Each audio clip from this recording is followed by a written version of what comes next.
ఆదియందు దేవుడు భూమి ఆకాశములను సృజించెను. భూమి నిరాకాశముగాను శూన్యంగాను ఉండెను. చీకటి అగాధ జలము పైన కమ్మియుండెను. దేవుని ఆత్మ జలముల పైన అల్లాడుచుండెను. దేవుడు వెలుగు కమ్మని పలుకగా వెలుగు కలిగెను. వెలుగు మంచిదైనట్టు దేవుడు చూచెను. దేవుడు వెలుగును చీకటిని వేరుపరచెను. దేవుడు వెలుగునకు పగులనియు చీకటికి రాత్రి అనియు పేరు పెట్టెను. అస్తమయమును ఉదయమును కలుగగా ఒక దినమాయెను. మరియు దేవుడు జలముల మధ్యనొక విశాలము కలిగి ఆ జలములను ఈ జలములను వేరుపరచునుగాకని పలికెను.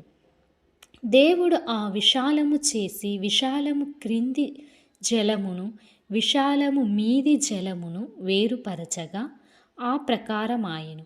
దేవుడు ఆ విశాలమునకు ఆకాశమని పేరు పెట్టెను. అస్తమయమును ఉదయమును కలుగగా రెండవ దినమాయెను. దేవుడు ఆకాశము క్రిందనున్న జలము లొకచోటనే కూర్చబడి ఆరిన నేల కనబడునుగాకని పలుకగా ఆ ప్రకారమాయెను. దేవుడు ఆరిన నేలకు భూమి అని పేరు పెట్టెను.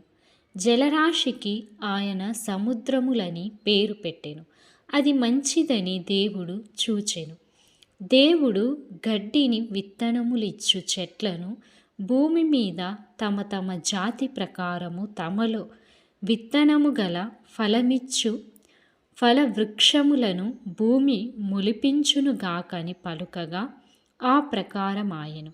భూమి గడ్డిని తమ తమ జాతి ప్రకారము విత్తనములిచ్చు చెట్లను తమ తమ జాతి ప్రకారము తమలో విత్తనము గల ఫలవృక్షములను మొలిపింపగా అది మంచిదని దేవుడు చూచెను.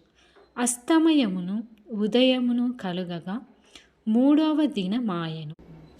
దేవుడు పగటిని రాత్రిని వేరుపరుచునట్లు ఆకాశ వికాసాల మధ్య జ్యోతులు కలుగునుగాకనియు అవి సూచనలను కాలమును దిన సంవత్సరములను సూచించుటకైయుండుగాకనియు భూమి మీద వెలిగించుటకు అవి ఆకాశ విశాలమందు జ్యోతులై యుండుగాకనియు పలికెను. ఆ ప్రకారమాయెను. దేవుడు ఆ రెండు గొప్ప జ్యోతులను అనగా పగటిని ఏలుటకు పెద్ద జ్యోతిని రాత్రిని ఏలుటకు చిన్న జ్యోతిని నక్షత్రములను చేసెను. భూమి మీద వెలుగించు